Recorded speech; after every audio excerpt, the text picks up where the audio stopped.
All right. Here's the works cited page. And I hate burgers. The mushy bun mixed with the spongy patty makes the food inedible. Now, how many of you are ready to yell at me about being wrong? Did my words make you tense up as if by making that statement I was attacking you?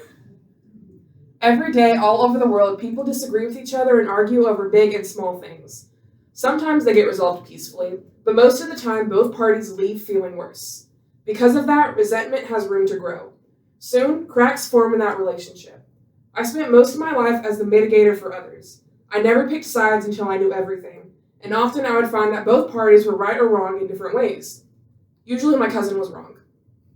Nearly every single dispute I handled was due to miscommunication fueled by negative emotions. If we as individuals want to stop this endless cycle, we must learn to resolve conflict peacefully. Everyone craves being heard and having a healthy relationship with their close ones. I know that I do. Today, I'll show you how we can choose to take steps towards arguing healthily. Now, in order to gain a better understanding of how to achieve a healthier mindset around arguing, let's take a look at why verbal disputes grow to feel like an explosive battlefield. At the base of conflict is a need for control. Humans have a biological desire for control over the environment around them. In survival, control equals safety. When we get into disagreements, the amygdala, our fight-or-flight response, reads the situation as us being in danger. To put it in the words of Lauren A.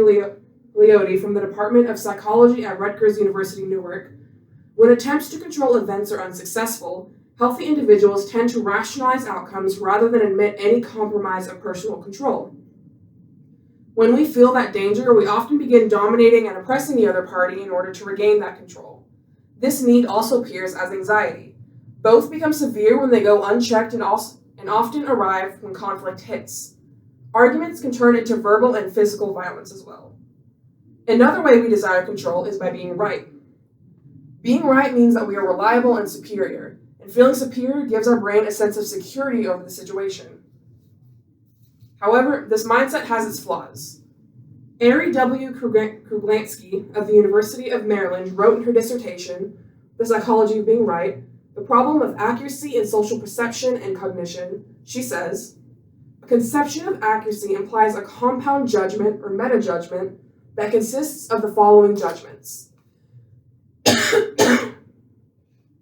A, the target judgment. B, the criterion. And C, correspondence between the judgment and the criterion.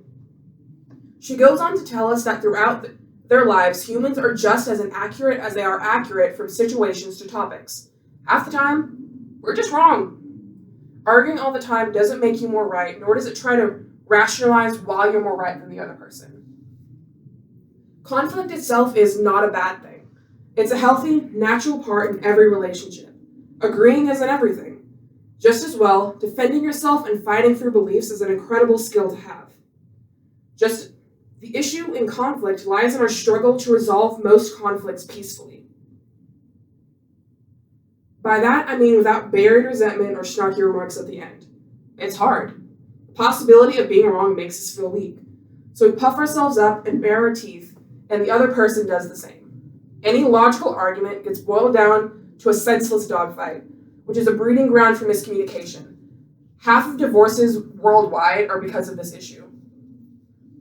Negative emotions are hard to control, right? So how are we supposed to fix this?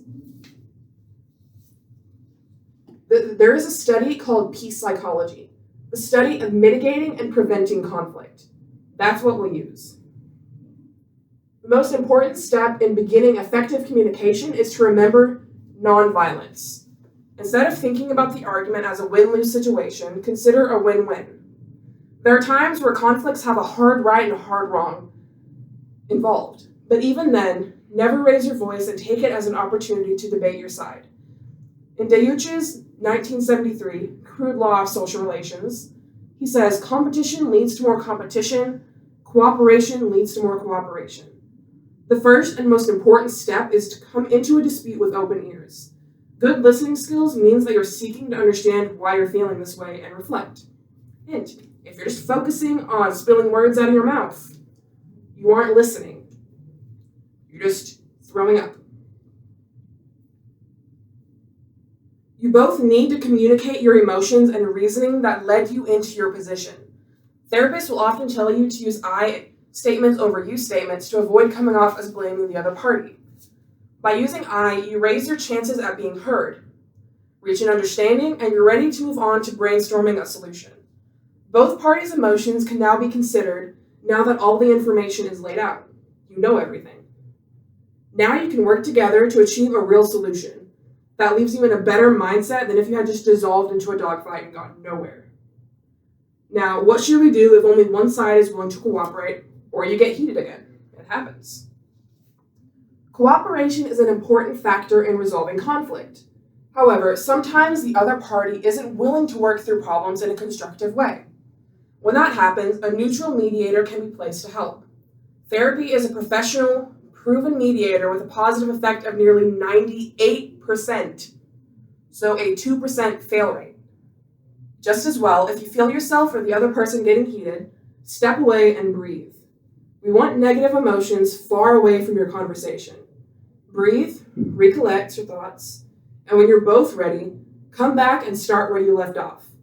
Do this, and you are on your way to becoming a master of effective communication and leaving your life of dogfights behind you. With that said, let's go over everything we've learned today. In every relationship, it is inevitable that you will butt heads. Our human brains are wired towards the desire to control our surroundings. Arguments threaten that control and make us act aggressively. If not managed, this need can lead to ruined or strained relationships. It doesn't have to stay that way. With cooperation, listening, expressing your side, and brainstorming a solution together, you can resolve a conflict without ever having to raise your voice. A mediator can also be used to help. And no matter what, it is okay to take a step away to breathe if you feel overwhelmed with emotions. By making the change to improve your communication in relationships, you're not only showing mental maturity, you're making a happier life for yourself. Make the choice of communication over anger. So, who wants to use these methods to convince me burgers are not trash? Because they still are.